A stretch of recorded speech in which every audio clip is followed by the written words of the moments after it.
Hi guys, welcome back to our channel. I'm Serena. I'm James. And today we are going to talk a little bit about the twin flame lifestyle. Something that a lot of people ask us, which is like, once you get to Union, what does your lifestyle look like? Like what are you doing daily? Like, how are you choosing to live? All of that kind of stuff. So if you guys don't know, we both live in South Africa. Obviously, Yep. We're living together. I'm from the United States. You're from here. I'm from here. We literally live in James's hometown in South Africa.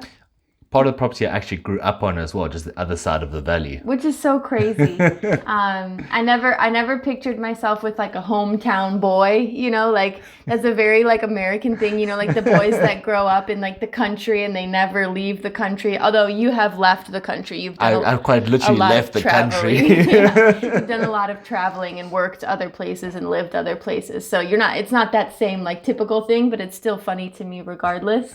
I came back to my roots and you just happen to like my roots. Yeah, that's true. And your roots are like exactly what I would always dream of, like where I would always dream of living, which is part of, I think, the twin flame lifestyle, is a lot of twin flames, especially now, I think. Some twin flames, they grow up in the same area, but I think a lot of twin flames are coming together, especially because of the internet, from different places, like very, very different places. And then they're finding these homes in other sides of the world, which is really cool, which brings us to the fact that we live in South Africa on a sustainable off-grid farm. Small holding. It's more of a small holding, I guess, what you would consider. So a lot of you guys ask, like, what is your life like? What do you guys do? Like all of that kind of stuff. And so this is a little bit more of like a personal share. So Let's start off with the fact that we live on like an off-grid sustainable farm. Like, why is that the way that you wanted to live? Well, for one of the big reasons, especially in South Africa, is we have this thing called load shedding, which is a scheduled timing every single day. It's not every single day, but it depends on what level we're on, where the power goes off.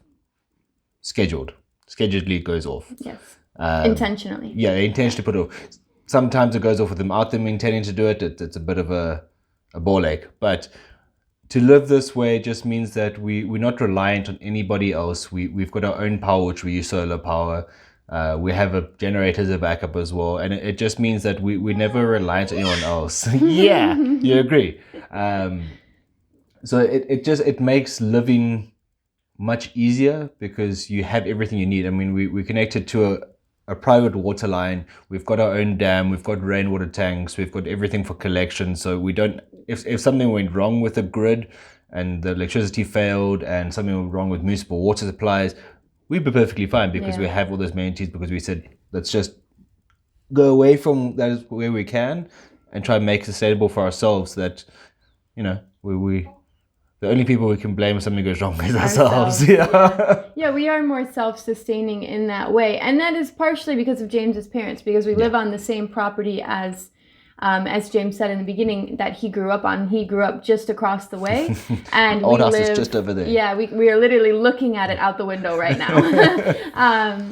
And so his parents now have the other side that they live on, which is literally the name of the farm is called The Other Side, funnily enough.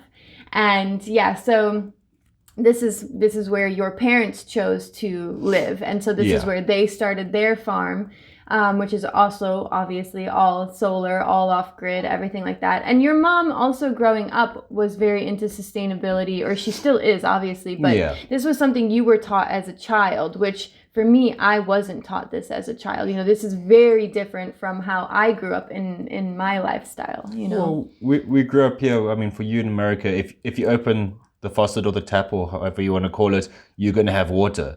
Where a lot of times here, just because you open up tap didn't mean you necessarily had water. And it was that way. And when load shedding started as well, and it's just got progressively worse over the years, you never knew when you're going to have it or not. And I mean, there's obviously would be the schedules where it kind of tells you what it's going to be, but the schedules can change halfway through the day and suddenly be like, oh, well, you were meant to be out for 2 hours, now you're out for 8 hours, and you're like, oh shit, well, what do I do now? So I mean, it is a lot of the way that I grew up. We grew up to be sustainable. We grew up understanding what we're using. If we leave a room, like a bathroom, that instantly I turn off the light without even thinking twice about it. Ultimately, bless you. Bless you, Baba. Ultimately, we were just brought up in a way that we're very conscious about what we're using. Like I said, when you walk out of a room and you're not going to go back there immediately, you turn the light off. You're going back there in 2 minutes' time, then maybe don't turn the light off because there's consumption, usage, lights on and off, and all the rest and that kind of stuff, which is another whole story. But yeah, to me, it doesn't even feel like it's something that I have to think about. It's the way I grew up, so I instinctively do it. Yeah, it's more intuitive for you. Whereas like for me, you know, obviously, as you already said, growing up in the States, which a lot of people that are watching this can relate to, you know, is you turn the light on, there's always going to be power. There's always gas in your house. You're not buying cylinders of gas to power your stove. It's a gas line that goes through the entire... Which is crazy for me to think of. Yeah, like it's literally, it's a gas line. Like you will never turn that thing on and it will be empty. It's not going to happen because it runs through the, you know, the town. And so, yeah, definitely for me in the beginning, it's a big shift. But I think because I also... You know, during COVID, I traveled a lot and I was living out of a car. I was living, you know, in a tent. And out so of a backpack. Yeah, out of a backpack. So you get used to not having those like amenities. And then, you know, it took a lot for me to decide, especially going back to the States before coming back here, you know, do I want to live that way? You know, and you know what, this is like a disclaimer that nobody's way of living is like technically right or wrong. You know, you have to live how you want to live, and you have to make a life how you want to make a life, but it also has to be in integrity with your values. So for me, one of the reasons I chose to want to live like this is because it feels right to me. You know, I became a pretty big minimalist when I started traveling because you have to. Yeah. But even that journey started for me when I owned my own house and I started paring down all the things that I had. And it made me feel so much lighter. So I knew going forward in the new life I was going to create after meeting you, like I wanted to bring both things together. And I'm still in that process. We were just talking about it literally this week, was talking about aesthetics versus practicality. Yeah. And that is always the balance, is like, you know, you can have a house filled with tons of stuff and beautiful things, but you feel like weighed down by all the clutter. Or you can have a house filled with like just the things you need, and be able to go out and spend your money on other things that you want to. So having our lifestyle that we choose to live isn't because of anything in particular. It's more just because of our own values and because of how we want to live our life and what feels right for us. I will say one of the hardest parts, as you guys can see, our house is still in the process of being done. I'm getting there. Claire was born in this home, literally in this home. And we just didn't have the time or resources to finish it before she was coming. So now this whole year we get to work on house projects and things like that. But so I will say one of the things that's been hard, but also interesting and exciting about living the way that we do is the animals. How so? Because the moment, you know how so. I want to hear you say it though. Since the moment we've moved in, we've had issues, and you guys are gonna, maybe some of you guys are gonna freak out. We've had issues with cockroaches. We thought we had bats in the roof. Like the week before Claire was born, as I'm like highly pregnant, we're just moving into this house, trying to get everything in place so that we can have her home birth. She's like a week overdue. And every night at like 2 a.m. we're hearing this in the roof. And I'm like, oh my God, what could it be? And then we think it's like bats. And then you end up having to take the whole roof sheet off. And we don't even know how or what it is, but whatever it is was gone. So we've dealt with cockroaches. We dealt with bats. We literally just had a bat in our house last night. Not nesting in our house, thank God, but it somehow flew in when we were coming home. And it was like flying around, and we had to figure out how to get it back out. Luckily, we have this giant sliding door in the front here. Your genius idea to let it out the sliding door. Yep. Yeah, and just, I mean, the massive rain spiders that are like this big, and then now we're thinking like maybe we're seeing fleas. somewhere. We don't have any animals, so there's no animals that are bringing fleas in, but there's some little jumping bugs. And so one of the interesting things is like just getting used to all of that, because when I was traveling, like I was used to that because we were living outside. But now it's like we're living outside inside. Which is like a whole thing. But I will say the one positive part about that is whenever we have a new, let's say, like, I don't want to say infestation, because it's not like that, you guys. It's not like... It's a couple bugs here and yeah, there. it's like a few bugs here and there. But like whatever it is, like I'm always like, oh, we have this, we have this, we have this. And so I'm always looking on Google or like my spirit cards, like what does this animal mean? And then I'm like taking that for my life. Like the fleas recently were like a very like codependent thing. Like remember where you're being codependent, where are you relying too much? And then I really was like relying too much on your opinion of me and my life and what I'm doing, and I wasn't being self-sufficient within myself. So that is the one cool thing, and also equally like disturbing thing when you build your own house is you kind of have to like learn how to assimilate with the nature while we're still learning the balance of like, you know, how do we fight with it but not, you know, at the same time. Yeah, well, I mean, as well, we're surrounded by fambos, which is the indigenous fauna around this area. It's only in our area really. And I mean, for me, I don't even think twice about it. I mean, I see a rain spout, I'm like, that's another rain spout, and I just carry on my own way. And unless he's like, you know, right above where I'm sleeping, then I'm like, okay, let me just move him outside.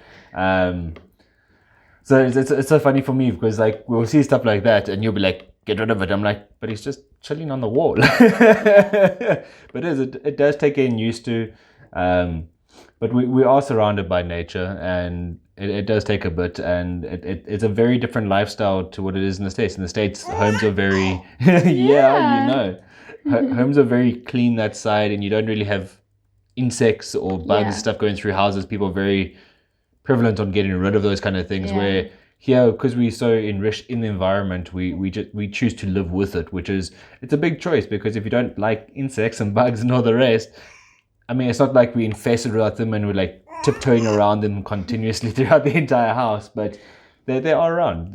We're in a natural habitat where they are. We're so built where we had to clear land, so there was bugs and insects all in this area before we opened it up to build our house. So they also like, started this to was like their move home out. first, you know. So, and even for a while we had those massive horse flies, remember? Yeah. And like I kid you not, like 12 a day would fly into this house, hit the window, and then die. And so like we were in the middle somewhere of like their flight path, and so they in that time period had to learn a new flight path. And like, so we're all doing that. And like, so you guys know, like, you come from a very big, so it's so funny because the way that we live really is like where you come from, and I had to learn all of these things and like make these choices in my life. So it's really interesting because I mean, you come from a very much like we don't kill wildlife background, you know. Where like I wouldn't think twice growing up, if I saw a spider in my house, you kill it, right? Or you see like some sort of bug in your house, you kill it. We have like a very small list of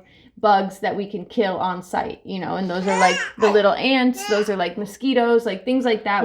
We will, but like and most only often when we need to, if they're actually doing something to us. Yes, if they're harming you or, you know, they're a threat to you, then you can. But that's something like, I think growing up, like I always wanted to live that way, but I never really had the confidence enough either, you know, like I never felt secure enough in myself to be able to like live that way. Like I would still want to kill whatever it is that was in my house. Well, it's a bit of like a insecurity. It's a self-protection for yourself. And I mean, we do. I mean, whether we have snakes, spiders, scorpions. I mean, I'm pretty sure we had a bush pig in our yard the other day as well. And you get used to it. And when you see them, you mind out their way. You let them go on. If they come into your space, you try your best to remove them into a safe environment. Otherwise, we do our absolute best never to harm any animals unnecessarily. It's only if it's threatening us or obviously Claire or one of like our livelihood. Then obviously we take a bit more action, but we still try within that to rather relocate them than harm them in any way whatsoever. Yeah, I think the mentality of taking it as a blessing and like, oh, what is this type of animal or this type of insect here to teach me? Like when we first moved in, I was feeling so frantic, and that's when we were like having the cockroaches that were coming in. And the message behind the cockroaches was always like, you can live through anything, because cockroaches can survive like anywhere. They're like the most resilient animal or bug or insect or whatever. And so like for me, it was like a good reminder when I would see one, like, okay, I can survive this. I can get through what's going on right now. We're going to get to the other side. It's okay. So when you see those things, it's like a switch in mindset that you learn to be like, okay, like I can live through this and it's all good, And I remember telling you as well, said, I know that it will move past and they won't be there more. And we still have a cockroach once every now and again, which is going to happen with the environment. Yeah. But if you look at everything that we've had, all of those insects are slowly starting to move away, because now they're starting to understand, okay, there's this here, we need to move around it so that we can, live with each other. Yes. Yeah. So it is. It's whether you are able to kind of persevere through it and not allow it to kind of freak you out to a deep core position. You kind of just want to be like, okay, well, I'm just gonna go with the flow. I'm just gonna go with the flow and just allow it to be what it is. And they eventually move on. You create a bit of a respect boundary for each other. Every now and again, you might have to kill a cockroach or two, unfortunately, but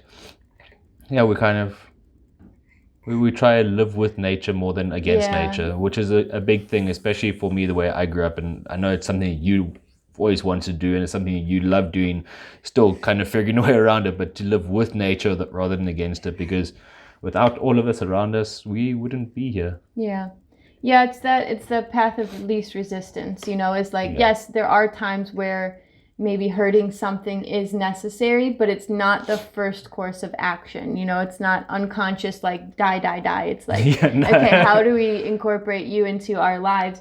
And without them, like we wouldn't have a lot of the things that we have, so like the gardens that your mom is planting and the chickens, and like that's a good source of food for them. And like, so it's about like seeing yourself as part of the ecosystem and not like separate from it. Yeah, adapting to it, not adapting it to suit you. Yeah.